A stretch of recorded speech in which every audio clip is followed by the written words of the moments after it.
Good afternoon, ladies and gentlemen. Today is July 9th, 2023, and we're back for another giant pumpkin patch update. We'll go a little more in depth this time around for you guys as much for myself to kind of remember what's working for me and what's not working for me come next year.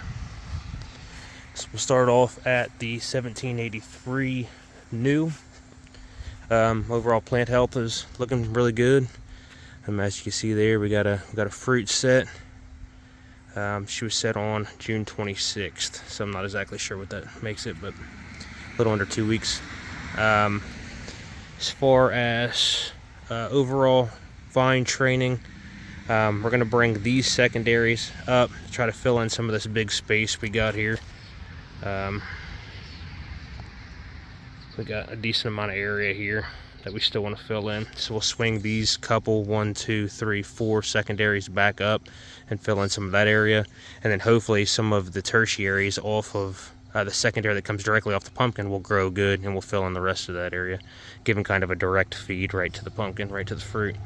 As far as this area here, kind of a mess where the two plants meet.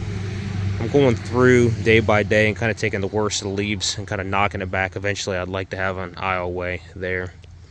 Let's see, as far as vine bearing, kind of this is about how much, you guys can see real good, about how much soil I like to use. It's about 3 good handfuls, and I kind of just bury the node. This one here doesn't have a leaf. I cut it off. The leaf was pretty fried. I don't like to stack it real high, but I like to have enough so that root can pop up and then go dive down into the ground. So about 3 good handfuls of just my topsoil here. Let's see.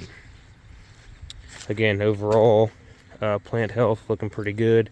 Starting to get some secondaries that are actually running all the way to the end over here and deadheading. My main is the one heading for the corner here. It's not deadheaded on the 1783 yet.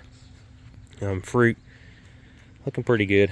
Not as fast of a grower as the 1541, but still looking decent. We got 2 sheets of mill fabric with a 1-inch foam board underneath. The mill fabric is 5x5. The 1-inch foam board underneath is a 4x4. So that's going on pretty good. Some kind of method that we used this year that I like with how much nitrogen bloat and burn we had.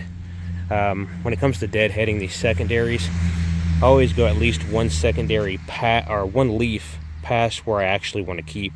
And what I think that does, and I deadhead right after that, what that does is all the energy shoots to this 1 leaf on the end. I don't really want this leaf anyway, and really with the nitrogen bloat and everything going on in the soil, or the high nitrogen, it pretty much blows this leaf up, fries it. So then I wait, a week or so, that leaf's fried, and I can cut it back to where I really want it, and I still have a pretty leaf right before that doesn't really get hit with that nitrogen. And that's kind of the process I've been using through here. Still needs a lot of work. I want to get it off of this wind fence. I think that's just asking for powdery mildew.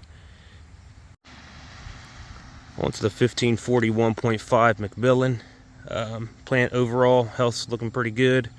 Same situation with these secondaries here. I'll swing 3 of these back up to help fill in the space that's currently occupied by weeds. Fruit on this plant is looking a little better than the 1783. This one was pollinated June 25th, so just a day older than the 1783 over there. This one's more of the wheel, big ball shape, versus that one's kind of oblong. Both of them are looking pretty good for now. Quite a few secondaries on this plant reaching the end of their into the patch here, so those will get deadheaded here shortly. Looking a little droopy. It's a little warm today. Plenty of water in the patch though. Not exactly sure what that's about. Again, more secondaries over there, getting ready to get deadheaded, and then the main actually on this one has been deadheaded already at well over 30 foot. That's about it for the overall on this plant. I'll take you guys over to kind of look at the stumps and our setups on those. Alright, so we're at the stump and main, the base of the 1541.5. You can see we kind of built some tables here. They're about 22 inches by 28 inches, I think, just to help cover up a little bit more of that stump. And then we have fans running on the stump 24/7. Main here needs cleaned up a little bit. Some of these older leaves need taken out. You can see there's plenty of weeds. Still plenty of work to get in here and do, but just kind of maintaining with the vine bearing and all that. But that's pretty much it for that. We'll take you over to the 1783. Alright, here's the stump and main on our 1783.